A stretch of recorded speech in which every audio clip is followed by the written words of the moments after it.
Okay, so good day. So our subject right now is about numerical solutions for CE. So our module 1 is about introduction to numerical methods. Okay. So learning objectives of this module. At the end of the lesson, you as a future engineer are expected to familiarize the different concepts about numerical methods and how does it work. Explain how numerical methods work and identify its fundamental process. Understand the need for numerical methods and go through stages, mathematical modeling and solving implementation of a particular physical problem. So topics. So we have two major topics, A and B, and both A and B have subtopics.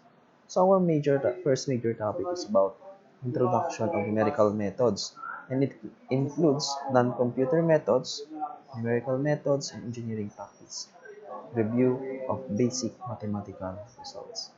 And the second major topic for this module is mathematical modeling and problem solving.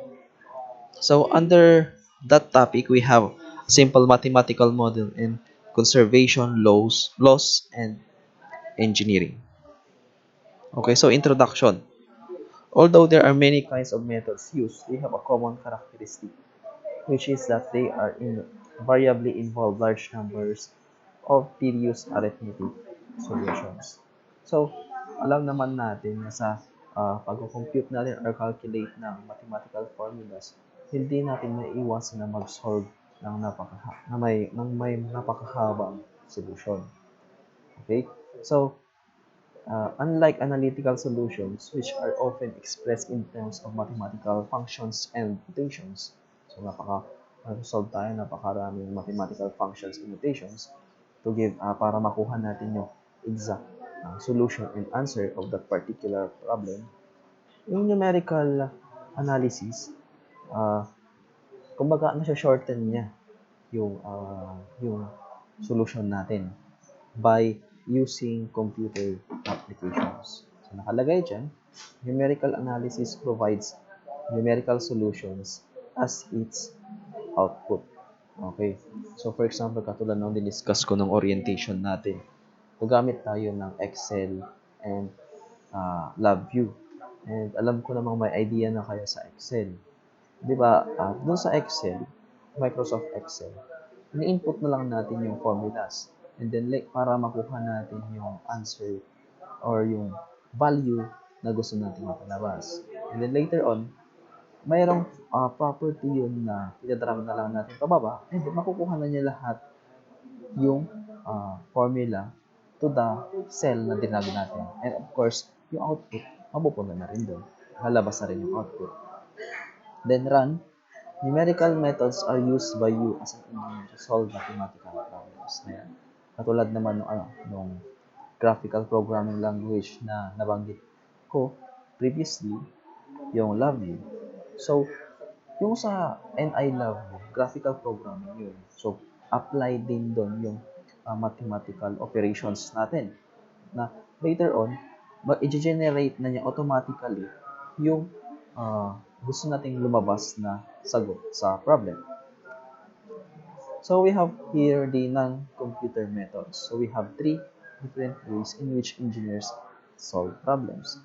Okay, so first, solutions were derived for some problems by using analytical or exact methods. So kung sinabi analytical, mano-mano nating sinusolve yung problem with exact methods. So for example, ano bang method ang gagamitin natin? Napakaraming mathematical method na ginagawa natin. So let's say for example, we have different mathematical methods in algebra, analytic geometry, solid mensuration, trigonometry, di ba? And of course, advanced engineering mathematics. So, yun. Next is yung graphical solutions were utilized to identify the behavior of systems. Okay. So, itong pangalawa naman, kadalasan ah, tayo mga engineer, gumagamit ng graphs para ma-solve natin yung particular or specific problem. So, hindi na natin sila sinosolve, but we do estimate them via graphs. Okay? Next, calculators and slide rules were used to implement numerical methods. Okay? So, minsan naman gumagamit tayo ng calculator para naman ma-compute natin or ma-implement yung numerical methods. So, yun yung tatlong ah, iba't ibang paraan para mag-solve tayo ng problem via exact methods or analytical methods, via graph solutions, and via calculators and slide rules. Next, we have here numerical methods and engineering practice.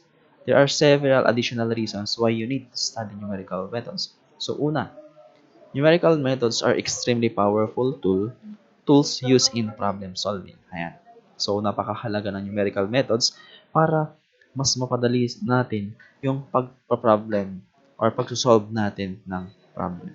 Next, you may have a chance to use commercially available repackages, computer programs that involve numerical method. Ayan. Katulad ng sinabi ko, sa numerical methods, magkakaroon tayo ng opportunity na gumamit ng mga available ng applications or computer programs na merong naka-include na numerical method. So, pag sinabi naman natin numerical method, andun yung operations, variables, inputs, and outputs. Next, many problems cannot be approached using readily available programs. Okay. So, meron din mga problems na hindi kayang gawin ng ng mga available or pre-packaged programs. So, anong dapat natin gawin? Diyan na tayo mapapaisip na magkaroon ng sarili nating program or code. Di ba? So, let's say for example sa Microsoft Excel, merong naka-pre-package doon ng mga iba't ibang operations. Square root, ano pa, yung if-else, para sa programming naman yun, loopings, gano'n, and factorial. Ngayon, para sa specific problem, kailangan nating mag-isip logically para ma-apply natin yung mga napag-aralan natin sa mga previous mathematics and programming natin sa particular computer programming package na gagamitin natin, na mai-apply natin sa numerical methods. Okay? So, sa pang-apat naman, numerical methods are the best way for learning to use computers. Ayan. So, sa numerical methods, magkakaroon tayo ng chance na gumamit at makapag-aral gamit ang computer. Okay? Ayan. Kasi nga, gagamitin natin yung mga computer programs. Di ba? Next, number 5, it provides you ways for you to apply your understanding of mathematics. So, yung mga uh, yung mga napag-aralan natin sa mga previous mathematics subjects natin, may apply natin, hindi ba? So, yung ganitong pagsosolve natin ng previous years natin sa college, pwede pala nating i-apply sa ganitong application. I-apply yun, mas mapapadali pala yung pagsosolve natin. Ganon. Next. So, dito sa slide na to, meron tayong uh, uh, dalawang part, yung A and B. Wherein your A, andun yung the pre-computer phase, pre-computer stage, and meron yung tayong the computer era. So, sa the pre-computer, ito yung part na yung engineering problem solving natin is hindi tayo gumagamit ng computer. And then sa pangalawa, computer era, ito yung gumagamit na tayo ng computer. So, dito sa engineering problem solving, we have 3 phases. Ito yung formulation, solution, and interpretation. So, unahin natin dito sa may pre-computer era. So, kung mapapansin nyo sa formulation niya, fundamental laws explained briefly. And then solution, elaborate and often complicated method to make problem tractable. So, the solution natin, ini-elaborate natin yung often complicated method. So, yung mga napakahabang solution natin sa pagko-compute. Next, interpretation, in-depth analysis, limited by time-consuming solution.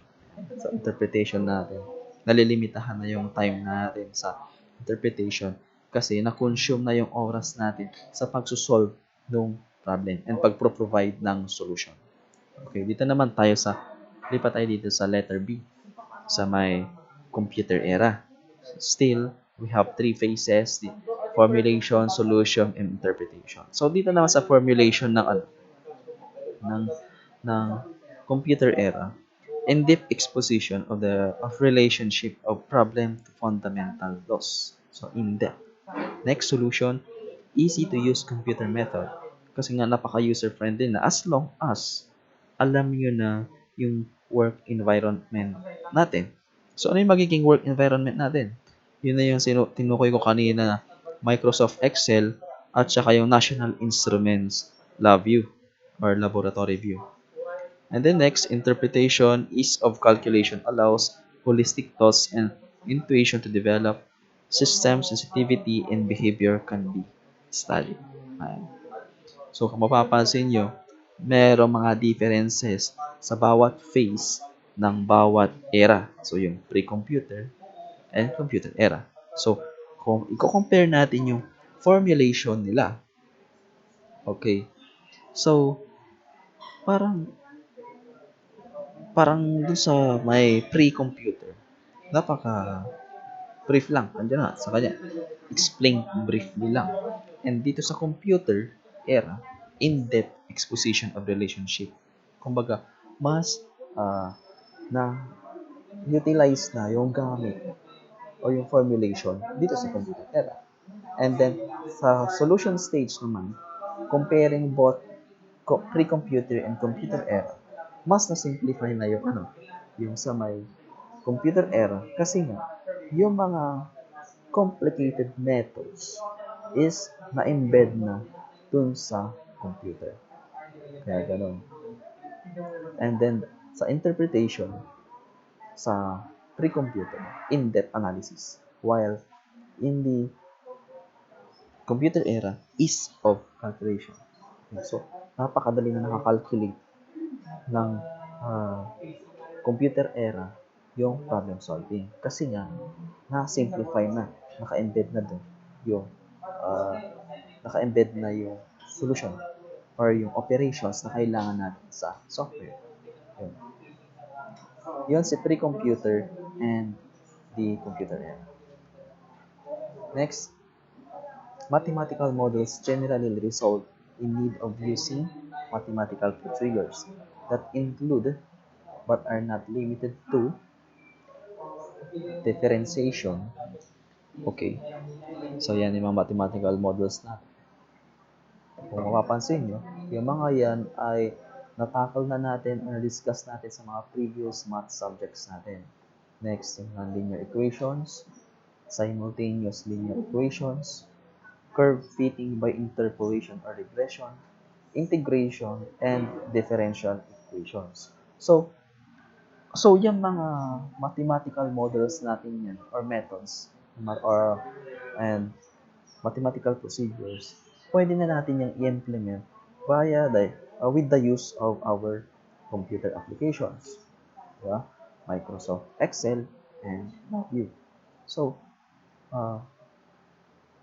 doon sa LabVIEW, gagamitin natin doon yung scripting language natin, which is yung MathScript. Meron pa yung common na ginagamit na math scripting, yung MATLAB. Okay? So, mathematical models generally result in need of using mathematical procedures. Okay? So, yung mga yan nabanggit pa yan. Pero, yung iba pang hindi nabanggit yan, pwede rin natin magamit or ma-implement or ma-calculate sa meron tayong software. Okay, example. Show that the equation 4 raised to negative x is equivalent to x has at least one root in the interval 0 and 1. Okay. So, ibig sabihin yan, yung problem natin, equation natin, 4 raised to negative x is equivalent to x. Dapat daw, meron tayo at least 1 root sa interval natin 0 and 1, wherein yung value natin ng x is 0 and y is equivalent to 0. So, andyan yung solution. Sign natin. Consider the function f of x is equivalent to f raised to negative x minus x. Okay, so kung mapapansin nyo, yung x na natin, transpose na natin. Kaya naging negative siya. And then, nagkaroon tayo ng function notation. So, which is continuous in the given interval. Moreover, since f of 0 is equivalent to 4 raised to 0 minus 0, okay, so saan natin nakuha yung sinubstitute natin dong 0? Of course, yung nandun sa may interval natin. So, nakuha natin dyan is 1. So, 1 is greater than 0. Okay? Yun yung nakuha natin. Kasi, any number raised to 0 is equivalent to 1, greater than 0. And then we have the value of x here, yung 1. So, yan din ang isa-substitute natin. So, magkakaroon tayo ng f of 1 is equivalent to 4 raised to negative 1 minus 1. So, magiging sagot natin dyan is 3/4. Diba? So, 3/4 is less than 0. So, the intermediate value theorem is applicable, and so we have at least one number, C, 0, for which f of C is equivalent to 0. Next. Next natin is yung mathematical modeling and engineering problem solving. So, to effectively implement any tool, you should have the knowledge and understanding of problem solving. Okay. So, next, pangalawa natin, this is true when you use computers to solve problems like engineering problems. And next, computers become useless if you don't have the fundamental understanding of how engineering system works. Okay. Next, simple mathematical model. So, mathematical model, definition, formulation, or equation that expresses the essential features of physical system or process in mathematical terms. Mathematical model. So, yan na yung mga parang takal natin kanina, nasabi ko na yung differentiation, integration, and differential equations. Next. So, mathematical mathematical model can be presented as a functional relationship of the form dependent variable. So, dependent variable is equivalent to f, independent variables, parameters, and forcing functions. So, equation 1. So, where the dependent variable is a characteristic, okay, that usually reflects the behavior or state of the system. So the independent variables are usually dimensions such as time and space along which the system behavior is being determined. So the parameters are reflective of the system's properties or composition in the forcing functions or external influences acting upon the system. Okay, so next, the actual mathematical expression of equation can range from a simple algebraic relationship to large complicated sets of differential equations. So, yung mga ito naman is uh, lang, graph about mathematical expression. Na later on, i-apply din natin siya sa computer. So, for example, we have the Newton's second law wherein force is equivalent to mass times acceleration, where F is equivalent to net force acting on the body, having a unit of Newton or kilogram meter per second square, and mass of the object in kilograms and acceleration in meter per second square. So the second law can be written in the format of equation 1 by dividing both sides m to give acceleration. Ayan, so manipulation na lang ng formula. So pag tackle natin kasi ito dati ng physics, value ng acceleration. And then equation 3 has several characteristics. that are typical. Yan, dinidiscuss na lang niya yung kung anong meron sa form sa equation 3 or describes natural process in systematical terms. It represents the realization and simplification. And finally, it yields reproducibly results and consequently can be used for.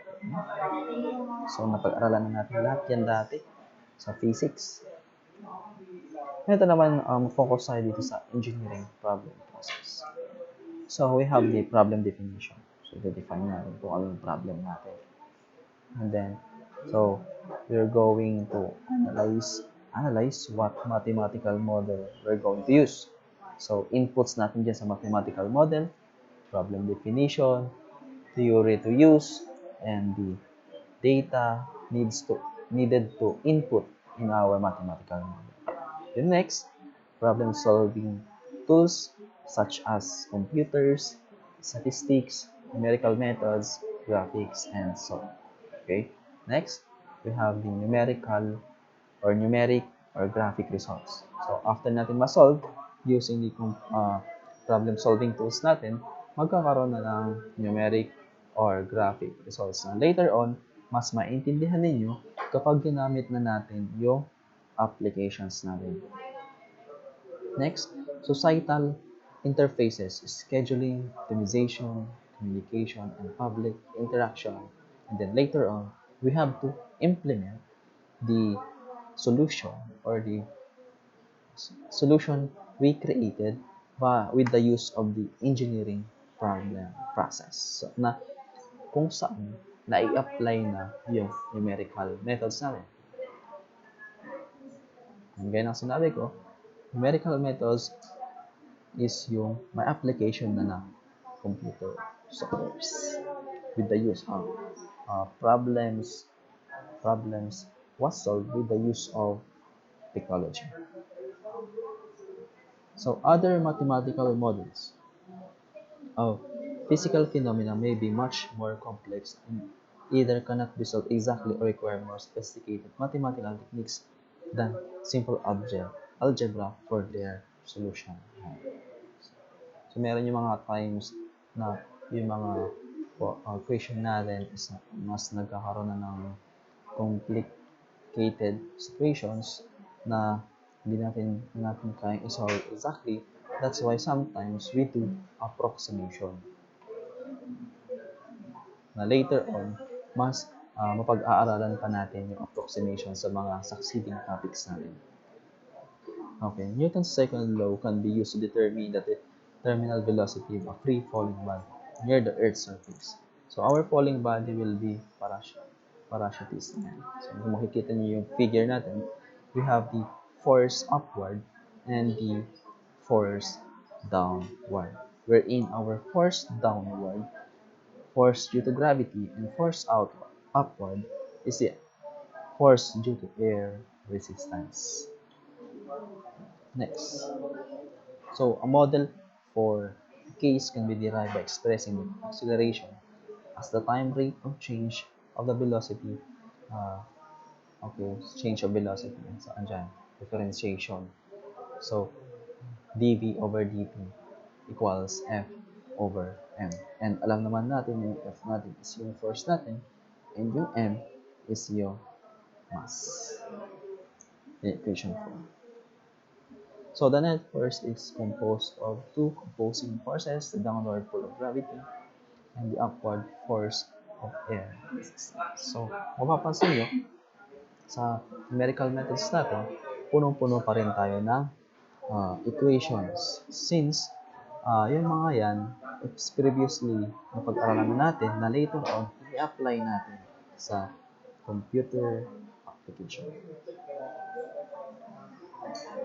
And if the downward force, andyan, equation 6 natin. So, pwede nyo naman nang i-refer yan sa module natin na sige propose.